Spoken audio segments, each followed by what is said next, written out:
Hello! Welcome to another vlog. So, today pag-usapan natin si GCredit. So, palagi niyong tinatanong, bakit wala pa daw kayong GCredit? Matagal na kayong may GCash, cash in, cash out naman yung ginagawa niyo. Pero bakit ayaw pa rin ma-unlock ni GCredit? So, in this video, guys, I'm going to help you understand a few points and baka ma-realize niyo na baka meron lang kayong na-overlook. So, maintindihan niyo kung bakit wala pa kayong GCredit sa account.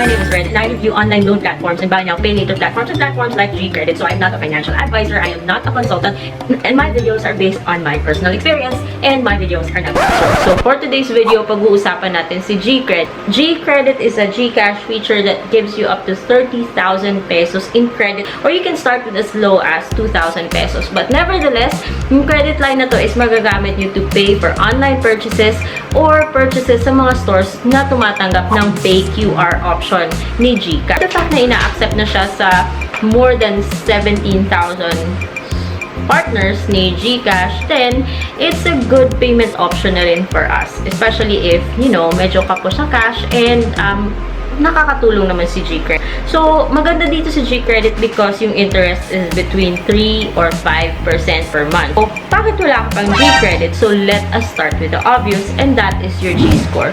So, si G-score is actually a measurement or a rating that tells or reflects how often you use GCash. The higher your G-score, the higher your GCredit is gonna be, or pag naabot mo na yung minimum na required ni GCash na G-score, para sa iyo, again, depende yan sa system, then maa-unlock si GCredit. Personally, I got my GCredit unlocked nung na-reach ko yung 375. So, nag-text si GCash sa akin na pwede ko na daw i-activate yung GCredit ko. So, for me, it's 375.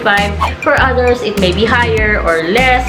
And sometimes, it doesn't mean na just because 375 yung G-score mo, 2,000 lang. Again, it depends on the system because merong iba na 400 lang yung G-score na a-unlock nila yung 10,000 pesos or even higher. Depende, again, yan sa system. So, in other words, guys, G-score is a primary requirement ni GCash to determine whether or not eligible ka sa GCredit. Also, the higher your G-score, then tataas din yung GCredit limit nyo, and eventually maa-unlock mo rin yung other finance features ni GCash such as G-loans and G-gift. So, now that we're talking about G-score, marami magsasabi, bakit yung G-score ko is mababa pa rin? Cash in, cash out naman ako palagi ko naman ginagamit si GCash. While cash in is one of the primary factors or activities that can greatly affect your G-score, it is actually not enough. There are other GCash transactions na kailangan yung gawin para mapabilis yung pagtaas ng G-score. So, aside from doing cash in, dapat ka rin mag-pay bills, pay online, pay QR na gamit yung GCash mo. And dapat hindi palaging zero yung GCash, guys. Aside from that, you also need to buy load. You also need to send money and stuff like that. It can also help kung meron kayong GSave. Kapag meron kayong GSave, gumagamit kayo ng GSave, palagi kayo nagde-deposit sa GSave nyo, hindi nagiging zero si GSave nyo, then nakakatulong po siya na tumaas yung G-score. And also, guys, aside from GSave and all the other GCash transactions na nabanggit ko kanina, maganda rin na meron kayong G-invest. So, huwag kayo guys ma-intimidate pag sinabing G-invest. Baka sabihin nyo pang mayaman lang, ang complicated, but actually G-invest, GCash made it easy for all of us to start investing through G-invest. Kasi you can invest pa bari-bari lang like 50 pesos. And you can grow your portfolio in the long run. So, you can visit the GCash help pages to learn more about G-invest because I am not an expert on that. Meron akong G-invest and it helped my G-score, but I am not the best person to talk about. Now that we're still talking about G-score and the activities in the GCash app that you can do to boost your G-score, I want to point out one thing that not many of us want to talk about and not many of us actually pay attention to. And actually, this topic, makikita nyo rin siya sa help pages ni GCash, yun dun sa app mismo. And GCash actually said in the help pages that you need to have good financial record and dapat hindi kayo nakakommit ng fraudulent activities in order for you to be eligible sa GCredit. Having mentioned that, siguro some of you nasagot na yung reason kung bakit wala pa kayong GCredit. You need to understand that GCredit is powered by CIMB, and there are also a few other companies behind it. It's kind of technical for all of us, so don't really rack your brains about who these companies are. But GCredit is operated or powered by companies that have access to your credit reports. So, pwedeng itong mga companies na to, pwede silang may relationship to credit bureaus, or they have access to credit registries, kung saan masisilip nila kung kamusta ba yung credit score or credit history ng isang GCash user. So, that explains why na kahit sobrang taas ng G-score mo, because yun nga, cash in, cash out, lahat ng mga activities na to sa app na gawa nyo na, pero maybe because there's a little red flag sa credit history mo, then that's also a reason why hindi pa na-activate si GCredit sa'yo. But don't lose hope, because eventually, na-fix naman yung credit history, and it can take a while, but eventually, ma-unlock din si GCredit sa inyo. Just an example of how to fix your credit standing, and that is by not incurring any more debt na hindi natin mabayaran. Or wag na magkaroon ng utang na hindi man lang mabayaran. So now that G-score is out of the way, let's move on to the second thing that many of us overlook.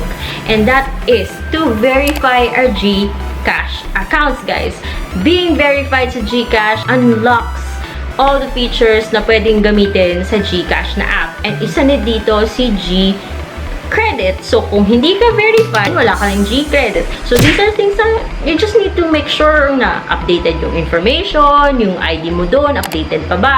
Anyways, magno-notify naman si GCash kung kailangan mong i-verify ulit yung account or kailangan mo i-update yung information. To verify, all you need to do is just submit your IDs, and GCash, nakalagay din doon sa GCash kung ano yung list of recommended IDs. Yung recommended IDs, kabilang na doon yung mga driver's license, yung mga PhilHealth card, yung passport, and there are also other IDs na pwede rin i-accept ni GCash. However, it could take a while before ma-verify yung account. So, to verify your account, again, you just need to have one of those recommended IDs para mas madali. Do a selfie and make sure you do your selfie in a well-lit area para tanggapin ni GCash. And mag-fill out ka lang ng form, and remember that consistent and accurate yung information na ibibigay mo kay GCash para ma-verify ang account. So, these are the two most important things na kailangan nyo to keep in mind, guys, para ma-make sure na ma-unlock nyo si GCredit, your G-score, and make sure na verified yung account.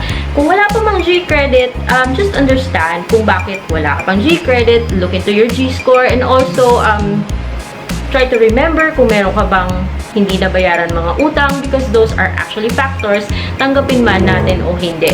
But don't lose hope, guys, because GCash is there to make financial products more accessible to common or unbanked Filipinos like us or like you.